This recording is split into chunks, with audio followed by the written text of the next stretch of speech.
Jai Jinendra, myself Gyata Jhanjhari, and I am from Surat, India. But I am so excited this Diwali 2023. I am here in USA with you all friends, and I am meeting new people. I am so excited that this Diwali is going to be so different, and we are going to learn a lot of new things also.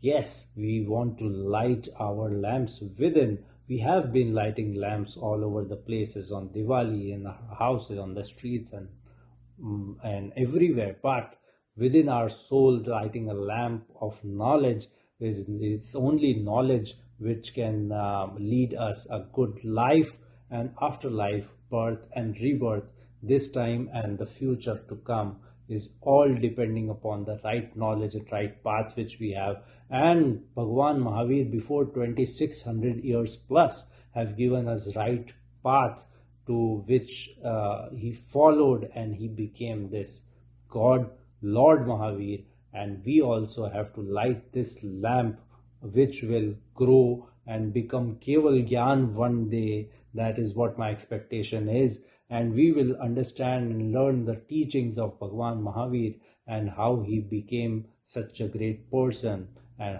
why we worship him all the time, and why his 24th Tirthankar is so important, because he is our Shasan Nayak. So a lot of things to learn, a lot of things to see, and you are a lovely audience, and I'm thankful to the organizers for organizing such a great event, which is a great source of knowledge, of sharing knowledge.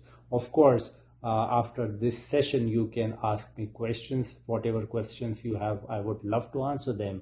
You can have my email ID. I'll put it over here in the description, and I'll put my phone number also, so you can just contact me anytime. You can WhatsApp me, and I'll help you to the extent which I can. Of course, and let's start the session, and I will start with Bhagwan Mahavir had some shiksha, some teachings which we got to know from Lord Mahavir. What are they, and how are they very helpful in present scenario? In the present scenario, it's been so many years, 2600 plus years, but right now we need someone, the teachings of Lord Mahavir, more than ever before. How is it possible, and how can we put it in our lives, in our daily lives? How can we implement it? Everything we will learn in this session, and it's going to be a great session, I hope. Let's start with it.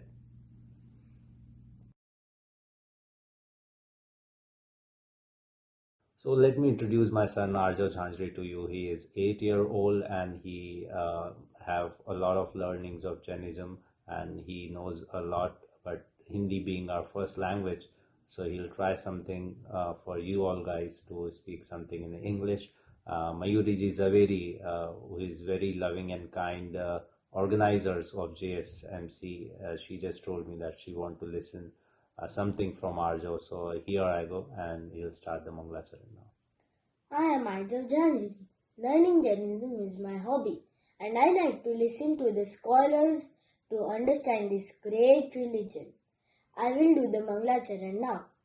Namo Arihantanam, Namo Siddhanam, Namo Ayariyanam, Namo Uvajhayanam, Namo Loe Savvasaunam. Now I will do it in English. I bow to Arihantas, the perfect human being. I bow to Siddhas, liberated bodiless souls. I bow to Acharyas, master of all sadhus. I bow to Upadhyayas, spiritual teachers. I bow to all the sadhus, spiritual practitioners. Thank you. Jai Jinendra.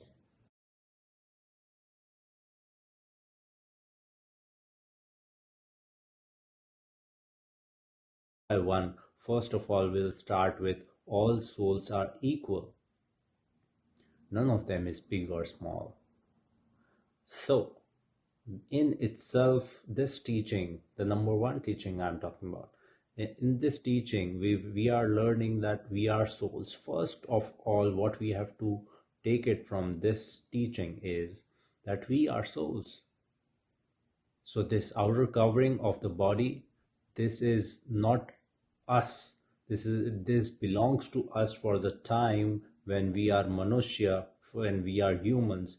That time going to pass, but what is going to be there is soul, and the soul is same for everyone. So each and every living being is a soul, and being soul, what I have to do and what I have to understand is I'm not a bigger soul than someone else. So this cancels all the superiority complexes which we possess, and I am no less than anyone. So this cancels, this nullifies all the inferiority complexes which we ever had during our lives. So our soul is so free to understand, to take, to revert back, to give back to the society, and we feel so light and energetic just by understanding this one teaching, that no soul is big, no small. My friends, if I tell you this, that no soul is big or small, and you understand that yes, I'm a soul, an empowered one, and I don't need anyone's support to get bigger because I'm what I am, and no one is less than me. Like, for example, if we understand this, then we be able to treat any other human being in the way we shouldn't? Are we going to treat any other living beings like animals or any other living creature in the way which we shouldn't? We are soul, so is the one who is alive.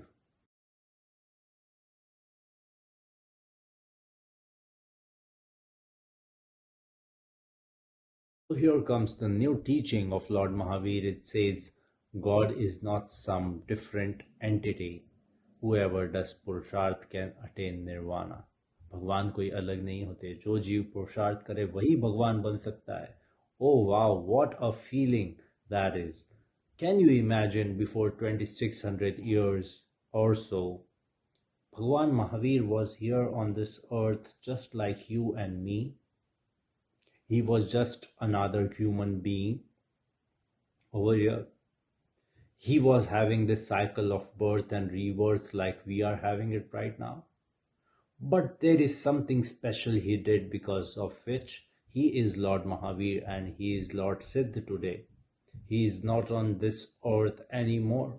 He is on Siddhashila. So he must have done something else, or he must have born like some with some special powers or something. No, no special powers.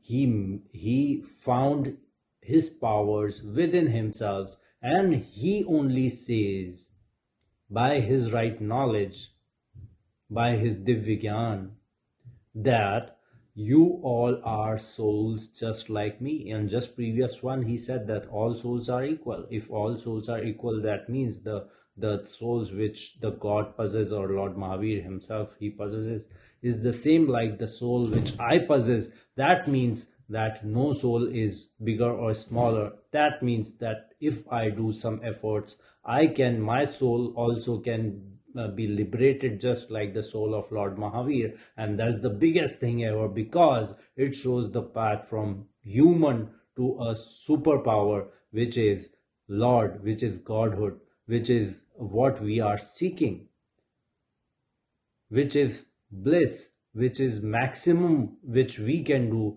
in our lives, in our for infinite time. That is the biggest gift which we can give to ourselves.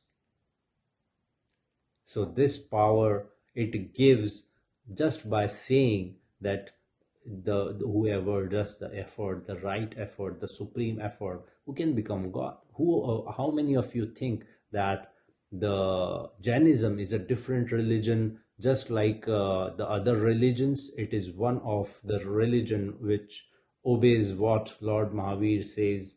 So just like the Jesus Christ who believes in Jesus are Christians, in the same way who believes in Lord Mahavir are Jains. How many of you think so? You can just write yes or no in the comment box.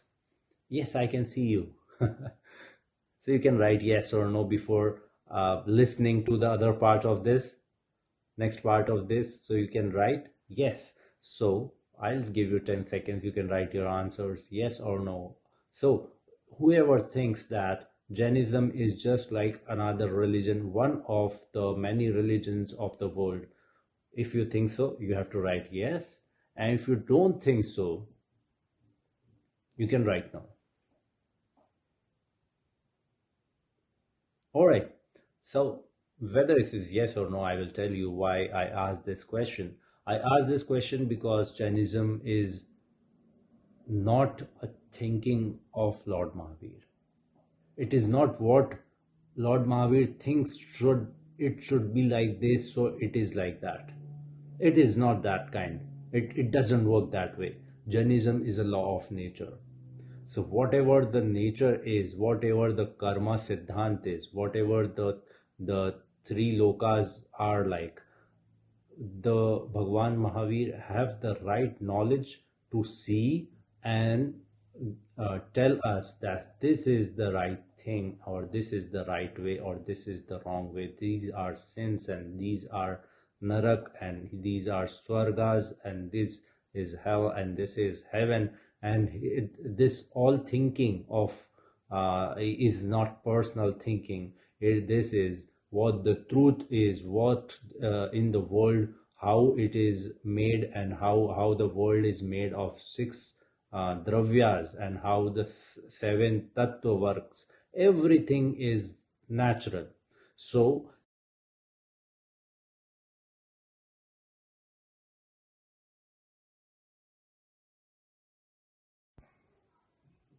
coming to the next teaching of Lord Mahavir, which says, भगवान जगत की कोई भी वस्तु के करता या धरता नहीं होते, मात्र जानते देखते हैं.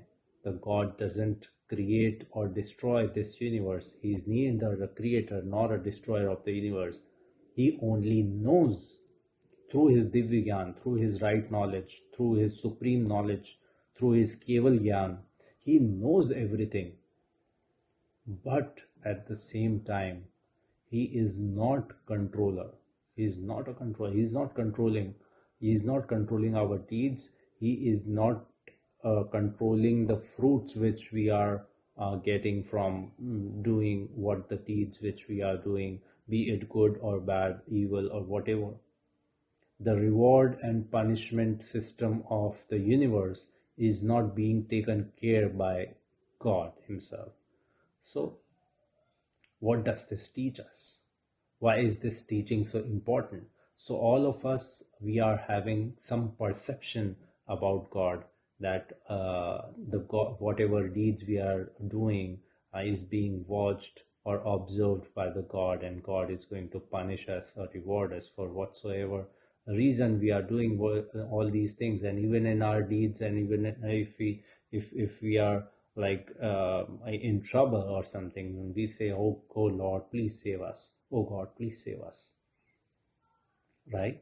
And if something is going, everything is going so good in our lives, then we say, oh God, thank you for this, thank you for giving me this opportunity, thank you for giving me this day. So when we are happy, we thank God. And when something bad is happening, then we blame God for why is this happening with me. So saying it as a statement, as a general statement, is fine always. But what belief system should we live with is, God is not a creator nor a destroyer. It is karma who is watching. It is good karma and bad karma, 8 type of karmas which gets attached by my soul if I do the act which I do, the thinking, the thought process which I possess. All because of that, the karmic particles which gets attached from my soul, as a result of which I will get the result of good things, I will get reward. Of the bad things which I do, I will get punishment. But each and everything is not being controlled by God. So what is God doing? God is saying that this is the karma theory which you should believe in.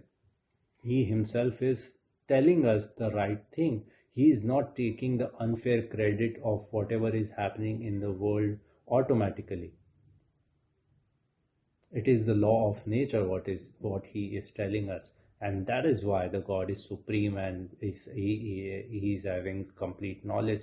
He is not having any kind of rag or dvesh with whatever is happening, because that is something for sansaris, that is something for mithya drashtis, that is something for our type of people who are still in this teen lok, adolok, madhyalok, and urdhlok, who are being transferred from one gati to another and another to another. So this cycle, the vicious cycle of karma, is being practiced by all of us. But the supreme power of God, who broke all these cycles and is right now, he is siddha. That means that he is mukt and he is not having any karmas and foundations with him.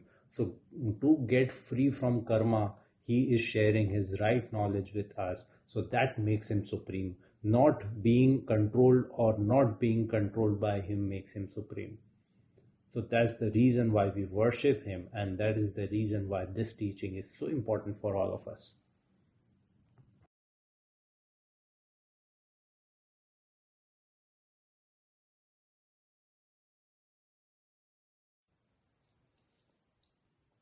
So the teaching of Bhagwan Mahavir says engaging in deception and maintaining cunning intentions in emotions is a negative practice. भावों में छल कपट करना और भावों में कुटिलता रखना बुरी बात है. Now, if it is such a negative thing, why are we practicing it? So we have to think twice and question ourselves that what is chal kapat? The intentions. We are made up of intentions, and all the karma theory is because of this intention. Whatever our intention is, everything will be according to that. So if our intentions are good, we will speak good, and whatever we preach and that only we practice, that makes us our soul clear, and we are known as a clear-hearted person. But if we are not doing so, if we are cunning and our deeds and our intentions are not clear and are not fair, we have jealousy or hatred inside us, then it is called chal kapat. How to get rid of it? And what good is it doing to me if I am doing so? But I am doing it for something good to happen in my life. Of course, whatever we are doing, we think that this is going to make my life better, or this is going to earn me good amount of money, be it fair or unfair or whatever it is. But I want to do it because I see my profit in doing that. So for that reason, people get engaged in bad practices, bad intentions, and cunning ways of doing things. But as a result of which, we are attracting the negative karma. There are 8 type of karmas, which are negative as well as the positive ones. The positive ones are punya and negative ones are pap. It is called punya or pap, sata, asata at different categories, and it is a vast subject in itself. If you go to Pathshala, you will get to learn all these things about karma, and this is a karma theory. So whatever our intention says, moh, rag, dvesh, we attract that kind of, that jati of karma within our soul, and it gets attached to it till it gives the result. So once the result is out, and what we are experiencing in daily lives is only the result of the karmas which were attached to us previously by our deeds, our actions, our intentions, and as a result of which we are experiencing all these things, whatever is happening in our lives. So that is what we are experiencing.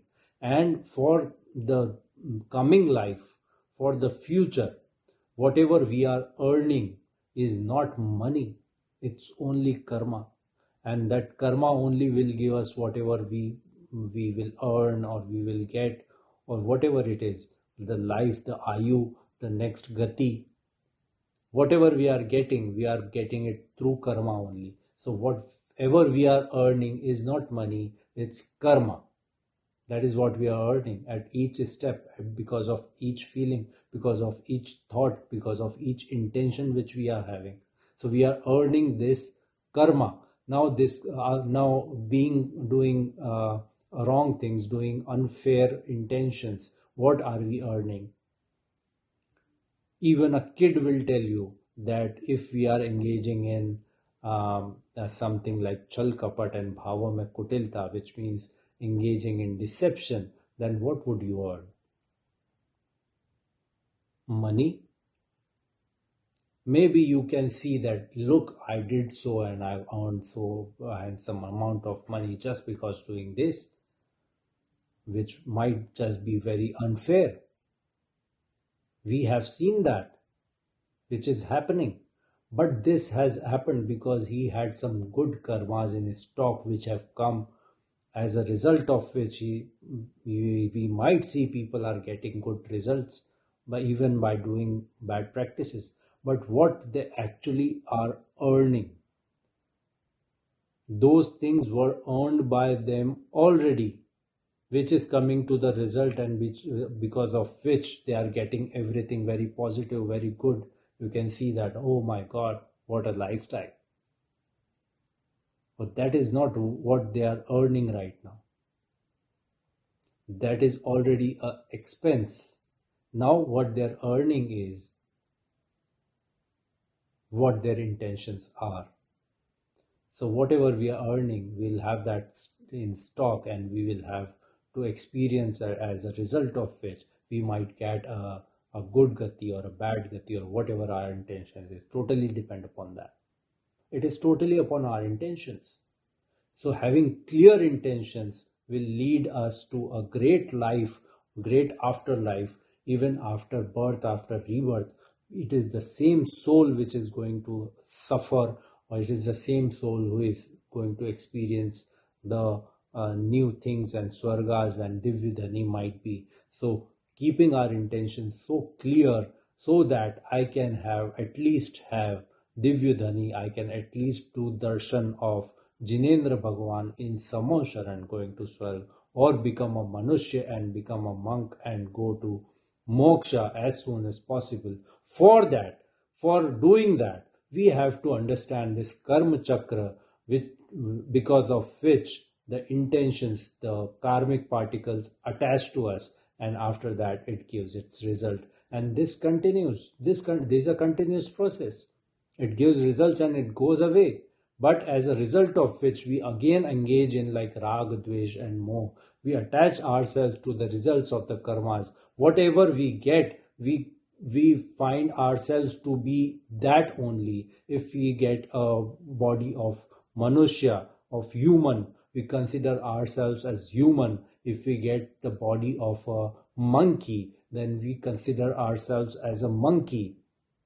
In all these things, on all these cycles, we are not thinking about that these things keep changing like clothes do, but we are the soul within the body, and that is only what we are. And temporarily, whatever we have got over here, we have to engage in good things and good deeds and make it happen, that we don't get this body again and again, and our soul is free from all these karmas, and we don't want to be here in this world, changing and changing and changing, birth after rebirth, rebirth after rebirth, rebirth after rebirth, and experiences all the dukh and problems which manushya tiryansh, dev gati and narak gati people are having.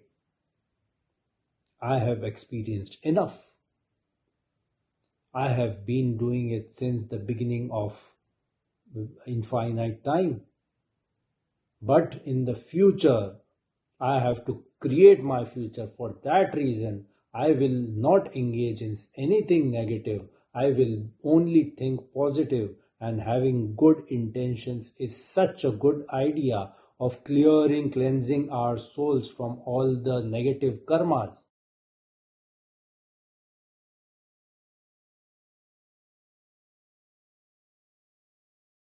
So, coming to the next teaching, which is very important again from Bhagwan Mahavir, which says of self control, exercise self control, stay away from anger, and do not become arrogant. Sanyam se raho, krodh se dur raho, aur abhimani na bano.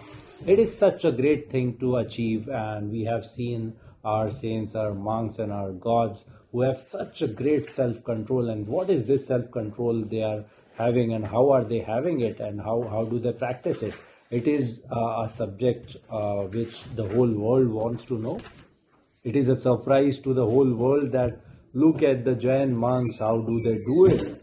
How can they have such a great self control? How they don't get angry? How are they so down to earth?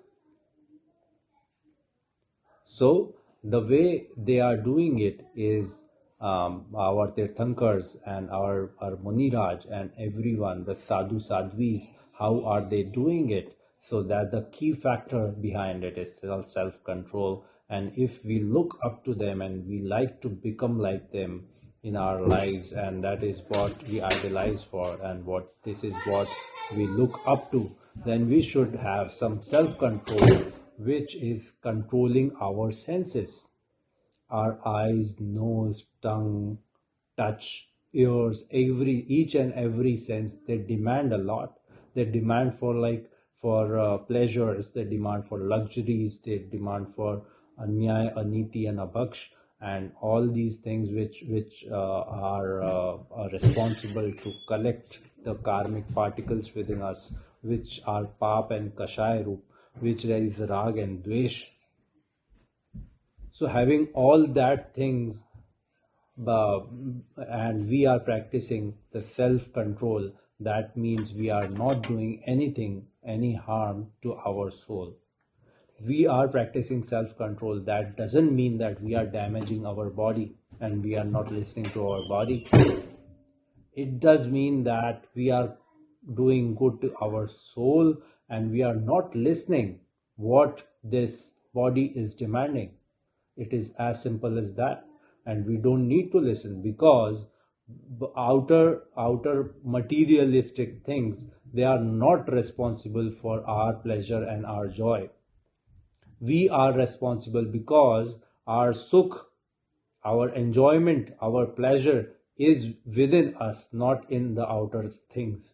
So no other thing can make me happy. No other thing, no other living being or non-living being can make me happy or make me sad. That means my control is in my hands. That is self-control. Controlling myself, my pleasures would be my responsibility. The outer world won't affect me and won't do anything harm or good to me. Just thinking that, just having that thing in Shraddhan is Samyak Darshan. You have heard about Samyak Darshan, Samyak Gyan, and Samyak Charit. These are three Ratnatrayas which are being told by our Munis and our gods in Divya Dhwani, by their Divya Gyan, that is something very necessary to achieve, that we have this right knowledge. Samyak Darshan means right knowledge, and we have that thing is in our hands, that we can achieve that goal of having right knowledge. Whatever is correct, that only I will believe. That is right knowledge. So the quality of giving pleasure is not associated with any outside object. Only I can have it. Only I can experience my own sukh or dukh. If you are, can anyone else be responsible, or can anyone experience the same headache which you are having? Any family member, your mother, your dad, your son, your children, your wife, anyone can experience it? You have to say, there is a severe migraine attack or headache in my, and no one can do anything about it. They can give you medicines, but they can't share your pain, can they? Nobody can share your pain. That means that you will only be able to experience whatever you are having. No one else can give you or take away from you anything. So that is something how you will develop the self control. If I can't give or I can't take anything from anyone, then why would I go that extra mile to get that pleasure? Why would I harm others for my pleasure? It makes no point to me then. So that is how we have this self control by right belief is the key factor. Why would I get angry if nobody can harm me? You have heard about Lord Parshnath, haven't you? You know 23rd Tirthankar Lord Parshnath just before Bhagwan Mahavir was there. What was his sign? What is the sign and symbol of Lord Parshnath? Can anyone tell from here? Can tell? I think you have an answer that it is a snake. If you don't know, I don't know who my audience is and who is listening to me right now. But if you don't know, then you must attend Pathshala. Even if you know, you should attend Pathshala because that is the basic foundation thing which, step by step takes us to the right knowledge and right belief, the path which we are looking forward to. So Pathshala is very important. So the snake is the sign or symbol of Lord Parshnath. When he was a Muniraj, at that time, the Kamat did upsarg on him and threw big rocks at him because he had this hatred for Muniraj Parshnath for some reason. And then when it happened, but the self-control which Lord Parshnath had at that time, the Muniraj was in his Dhyan Mudra and he didn't look at him even, and he had this self-control, and because of which he attained Keval Gyan and he became Arihant. During that period, he didn't respond. He could say that why is he, I didn't do any harm to him, but still I have to face all this from him. I am a Tirthankar. I'm going to be a Tirthankar. It's a big thing. Still, I have to face all this. He could question. But because he had this right belief that nobody can harm me, nobody can touch my soul, because I am a soul and outer things won't affect me. For that reason, whatever is happening is beyond my boundary of my soul and is becoming is maybe in the body or outside the body or to anything. It won't affect me at any in any ways. So that is the self-control which we worship, and that is why he is our God, and we are worshipping that quality in him that he had as self-control. Not becoming angry, not being proud of what I did. Look, I am the conqueror. The words of Parshnath Bhagwan would always be that everyone can attain nirvana, and these teachings are of all Tirthankaras, not only Bhagwan Mahavir, because there is the same thinking and same procedure for all the gods to reach over there, that they all have the superb self-control. They don't get angry at things. They do not become arrogant because of the situations which are outside. So we all will in our daily lives will practice the self-control and will control our Panch Indriya is the learning which we are getting from here.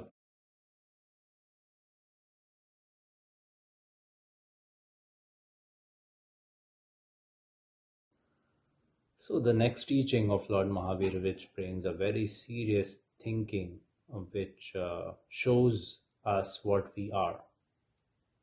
मेरी आत्मा का स्वभाव जानना देखना है, कषाय आदि करना नहीं. The nature of my soul is knowing, not getting indulged in any attachments or passion. There are 4 types of kashaya which you all know it. Krodh, Man, Maya, Lobh, which is like anger, greed, ego, passion, all these things. That's not me and that's not mine. Our God is Vitragi, is free of all these things, or free from all rag or dvesh. He is free from that, and he sees us as free from that. But we are already having it inside us. We think actually that we are being controlled by all these things and attachments and greed and anger. But what our God, who knows everything and who has Keval Gyan, he looks at us and he tells us that your soul is pure. Your soul is pure. We see our souls as impure, but the God tells us from his Keval Gyan that your soul is also pure. So what is stopping us to become a God, or what is stopping us to go to moksha, is not believing that my soul is pure. This belief system, this mindset which we are having, is not letting us do the right thing. And that's where the problem is, that meri atma ka swabhav, as in nature of my soul, is not getting attached with all these things, worldly pleasures. I am free from it. I am not bound to react on whatever is happening with me in outside world. Like a stone which comes out from a mine, and a jeweler, he looks at it and he says that, oh wow, it's going to fetch me millions. And the other guy who don't know the value of this, he treats it like a stone and just throws it away. So that stone, that diamond, loses its value? No, it still has the same value. If a valuer, if a known guy who has knowledge, who has right knowledge about the stone, that it can be polished and made and can be made like a diamond, and it will be of like 10 carats, and its value in the market would be in billions, and everything he calculates just by looking at it. And it's not even polished, it looks like a stone. But having a right knowledge is so important that a knowledgeable person would see through it that what it can be, what is it going to be. But without knowledge, somebody can throw it away. That doesn't mean that the diamond is not a diamond, it's a regular stone. Do whatever with it. The thing is going to be the way it is. The same way is with the soul. Our soul is in the purest form right now. Still it is the pure one. Just we have to look at the purity and ignore the impurities which are there in our soul, as attachments and kashai and rag and dvesh and karma and everything which is being attached from the soul. Free from it lies a complete, in itself, shuddh, pure soul, which the God sees, and he tells us that this is the right thing which you should concentrate on. So what will happen then? When my soul, if I see my soul as in the purest form, so the impurities will go one by one, the karma will come, will give its fruits, and then will go away. All the mora, dvesh and attachments and greeds and everything will vanish, and only by looking at it, meditating and seeing ourselves as the purest souls ever makes us God. The God is within us.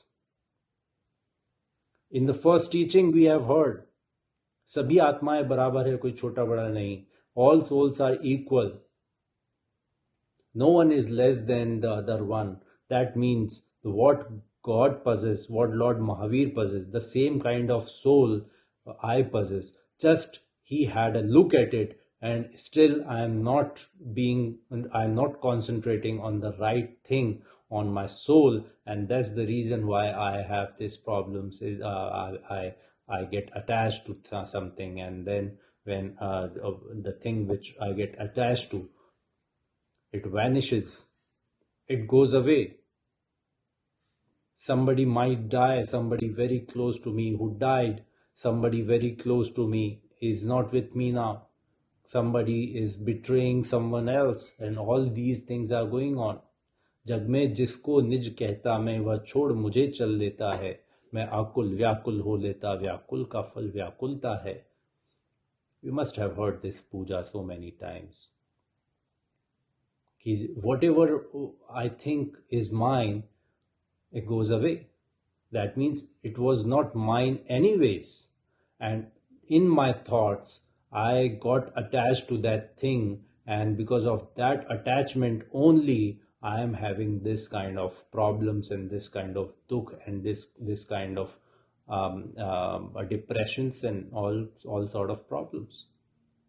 So what I have to control is within me it lies a complete pure soul, and which I have to look through all these things, all kashais and paps and sins and everything, and the enlightenment will grow and it will begin, and Sammik Darshan will come out of the soul. And this is so very important that this teaching teaches us how to go ahead in our lives and how to see ourselves not by just by the eyes which are given over here in our body, and like the senses. It's beyond senses. If we can sense the gyan, the knowledge of ourselves, because the true nature of us is knowing.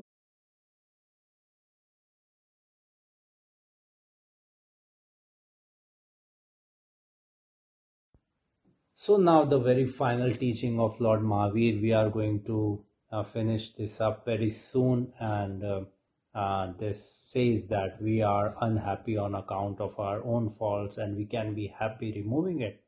जीव अपनी ही गलतियों से दुखी है और अपनी गलती को सुधार कर सुखी हुआ जा सकता है. So this in the final round, final teaching, Lord Mahavir is saying that if you think you are dukhi, if you have a problem, if you are in sansar and you don't like it over here, if there are a lot of problems of janma jara mrityu affecting you,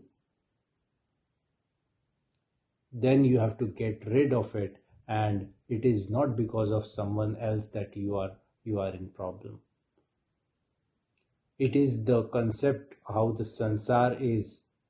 It is the sansar, and it is going to be like this. You only have to get up and get things, do things differently. You have to think differently. You have to see and you have to read and you have to do swadhyay of how Sammyak Darshan can be achieved in my life. And if you become a Sammyak Drashti, then all your problems will vanish. And this is the miracle which is going to happen within, nowhere outside which I have to go. I don't have to buy something. I don't have to get something. I don't have to collect something. It is within myself this is going to happen, and it's the biggest thing which I'm going to experience is having that, not having the materialistic sukh but actual atmic sukh, and the source of it is within. So I will remove all my rag dvesh moh from the worldly objects and concentrate on myself, thyself, and that is the only way of getting the sukh out of my soul, that you have to look within. On the first saying, if I go on the first teaching, there it was very clear that भगवान जगत की कोई भी कार्य का करता धरता नहीं होता, मात्र जानता देखता है. God is not a creator nor a destroyer, he only knows. So you can't blame God for anything now. So there is no blame game. No, we can blame karma. So as I said, that karma is responsible for all the good things which we are getting and all the problems which we are facing. Karma is behind it. The good karma or bad karma, call it sata or asata or whatever.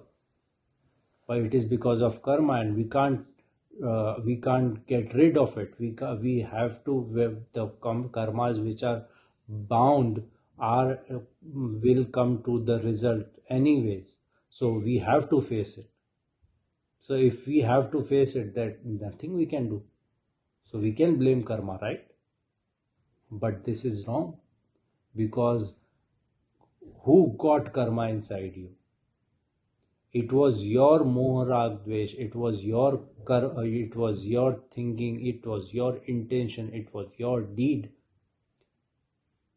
that type of karma got attached to the soul. And now when the results are coming, when the results are out, is the same examination which you had given. And when you see the scorecard, you say that the score is very low, then whose fault is it? Is it the examiner's fault that he gave you low score, low grade? No. Whatever you performed, that only the scorer, the examiner will give you the same result.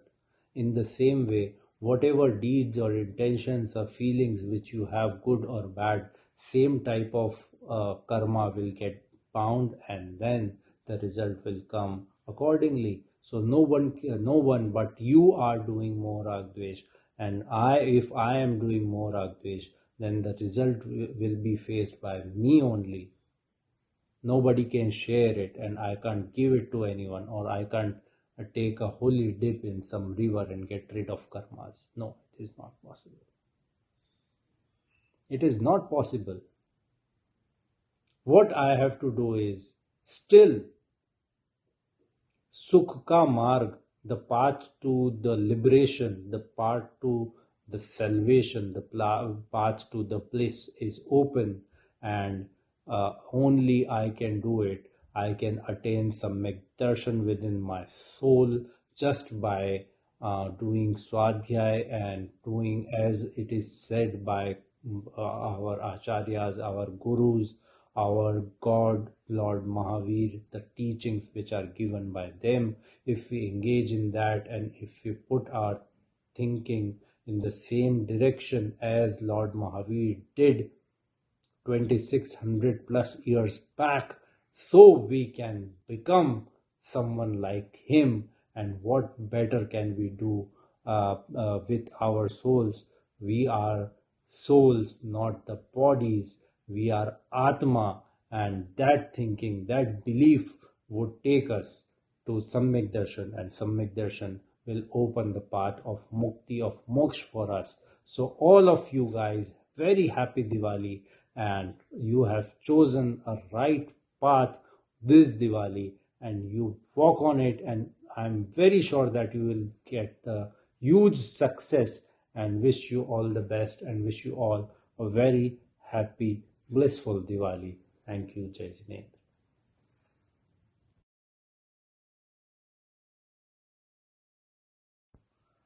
So it's time for bhakti now, and as you know that after the swadhyay, we give our respect to Jin. Jin means God, and Jinvani, that means the path which is shown by Jinvar. So we'll give the respect, and we'll do some bhakti now. Nikita Jhanjhari is here. She will take the bhakti. जय जिनेन्द्र। जय जय जय जिनेवर हो, जय जय जय जिनेवर, जय जय जय जिनेवर हो, जय जय जय जिनेवर। अंतर्दृष्टि तुम सम होवे, दो मुझको वह वर, जय जय जय जिनेवर हो, जय जय जय जिनेवर। हे जिनेन्द्र तुम समदृष्टि धर, योगी जन निज को ध्याते, तुम प्रभाव से तज विभाव वे, तेरे ही समय हो जाते। अशरण लागा सारा जग अब, अशरण लागा सारा जग अब, आया तेरे दर, जय जय जय जिनेवर हो, जय जय जय जिनेवर। जय जय जय जिनवर हो जय जय जय जिनवर. With bowing our respect to Jinwar, Jinwani, and Guru, we end this session, and you can just like or comment or share this session if you like this information, so that you can get more and more of such information and provisions. And thanks to the organizers for organizing this session. Thank you. Jai Jinendra. जय जिनेन्द्र.